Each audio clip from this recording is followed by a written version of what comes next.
Привет, друзья! Поддержите канал, подпишитесь и поставьте лайк. Впереди только факты без цензуры. Ну а мы начинаем наш выпуск новостей. 3 человека ранены в результате российской атаки в Запорожской области.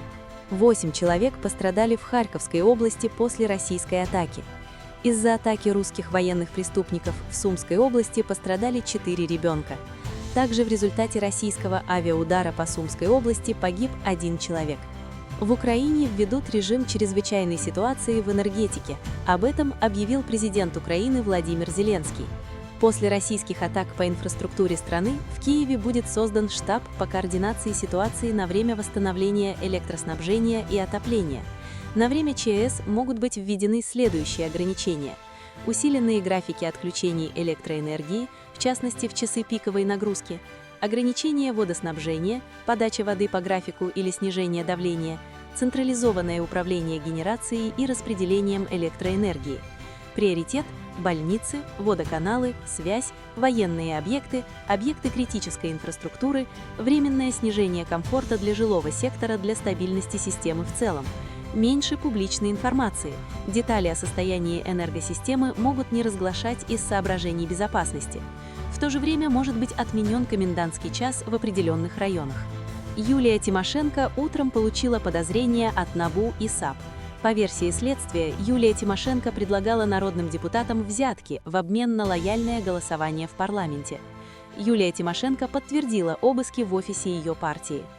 Украинские силы обороны атаковали электроподстанцию в оккупированном Крыму, город Джанкой и населенные пункты, расположенные рядом, полностью без света.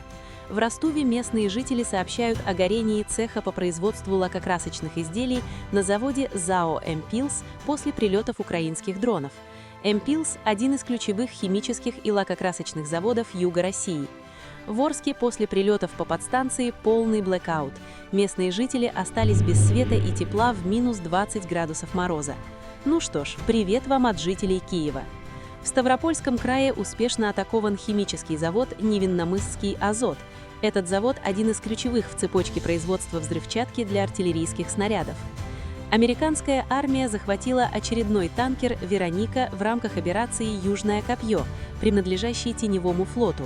Это уже 6-й танкер, захваченный США. В Каспийском море из-за неустановленных причин тонет иранское судно, которое доставляло России очередную партию оружия. А когда это закончится? А никогда. Минимум 1000 россиян застряло в аэропорту Краснодара. Рейсов в Москву, Питер, Уфу и Казань там ждут уже более суток из-за постоянных украинских обстрелов и плохой погоды. Лондон рассматривает вариант не просто задерживать танкеры российского теневого флота, но и продавать конфискованную нефть, направляя выручку на военную помощь Украине. Уже в ближайшие дни через Ла-Манш должны пройти 2 танкера, которые могут стать первыми целями. Ну а Трамп все никак не угомонится насчет Гренландии.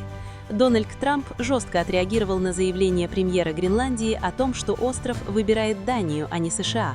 «Я не согласен с ним, я не знаю, кто он, ничего о нем не знаю, но это станет для него большой проблемой», заявил президент США. Ну и в конце немного ярких кадров. Так выглядит северное сияние с борта МКС.